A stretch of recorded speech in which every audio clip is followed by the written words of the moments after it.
everybody, it's Sharon. Last week I was on the Embarcadero in San Francisco on the Bayside hearing about the king tide, the highest tide of the year, when all of a sudden I was surprised by a swell and my feet got completely soaked. I should have been more prepared, but I thought I'd share it with you. A king tide occurs when the sun, moon, and earth are lined up and the moon and sun are as close as possible to the earth, usually in December or January in San Francisco. In early San Francisco, tidal flats became water lots, and then work began on a seawall in 1879, built in increments until 1916. It added 500 acres to the city. Today's Embarcadero promenade and roadway lies above that seawall.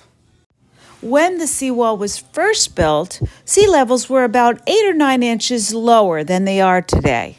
But the king tide, coupled with sea level rise, offers a view of what the Embarcadero might be like in the future.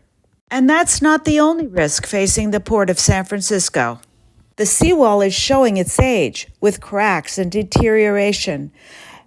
And the seismic standards 100 years ago were not up to the standards of today.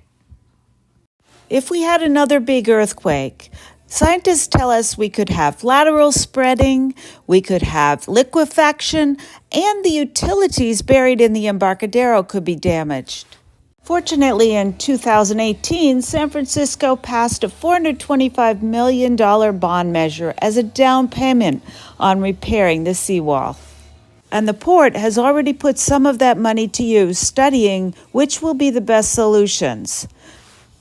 In addition, recently completed Fire Station number 35 is a floating fire station, and the Mission Rock neighborhood near Oracle Park will be 5 feet higher than other neighborhoods.